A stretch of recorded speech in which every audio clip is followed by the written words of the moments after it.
शव यात्रा। अमरपुर नाम के एक गांव में विमल हलवाई अपने 2 छोटे बच्चों और बीवी के साथ रहता है। विमल की पत्नी ज्योति भूत प्रेत जादू टोने में बहुत माना करती थी।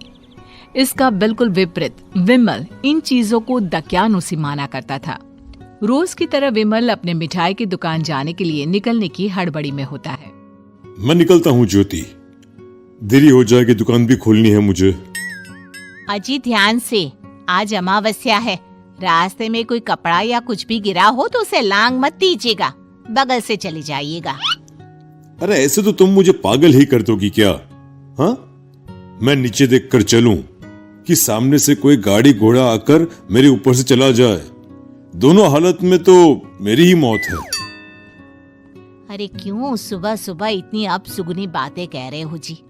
मेरे गांव में तो ऐसा आंखों के सामने होता हुआ देखा है मैंने, इसीलिए कहती हूँ, वरना मुझे क्या, पड़ोसी को तो नहीं कहना चाहती मैं।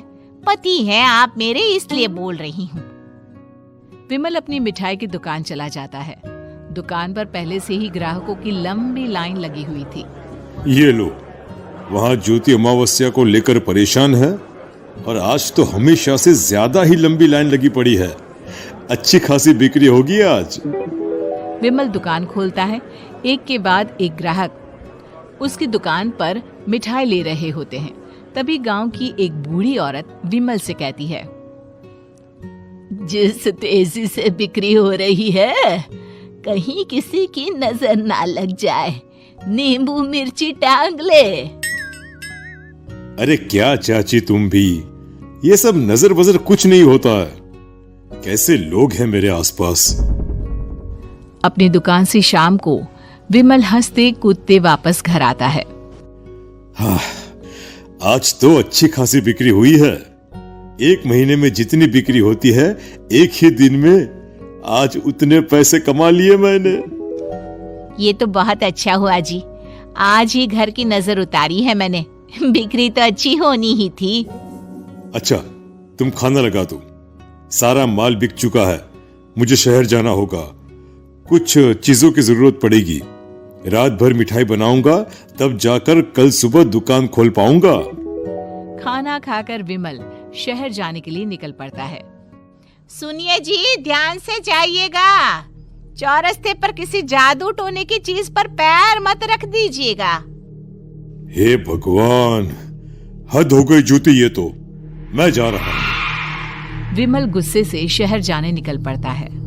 रात का काला घना अंधेरा, चांद की एक भी किरण ना होने के कारण अंधेरे में कुछ भी देख पाना मुश्किल था। जंगल के बीच के एक अधकच्चे रास्ते से विमल जा रहा होता है। चारों तरफ गुफ अंधेरा और सन्नाटा सुनाई दे रहा था, और सुनाई दे रही थी विमल के पैर के नीचे आ रहे सूखे पत्तों की आवाजें। तभी अचानक दूर से उसे कुछ आवाजें सुनाई देती है। अरे, ये इतनी रात को जंगल के रास्ते कौन जा रहा है? शायद कोई टोली होगी।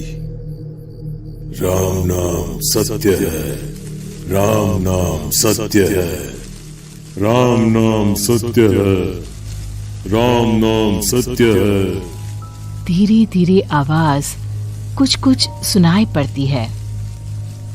आवाज धीरे धीरे और नजदीक आती सी लगती है। विमल देखता है कि उसके सामने से सजी धजी सफेद कपड़े में लिपटी एक अर्थी निकल रही है, जिसके साथ 5 लोग ही थे। 4 आदमियों ने उसे कंधा दिया हुआ था। एक मटका लिए आगे आगे बढ़ रहा था। विमल के बिल्कुल सामने आकर अर्थी रुक जाती है। उसमें से एक आदमी विमल से कहता है, अरे भाई, जरा अर्थी को कंधा लगाना, मैं बहुत थक गया हूँ, बड़ी मेहरबानी होगी।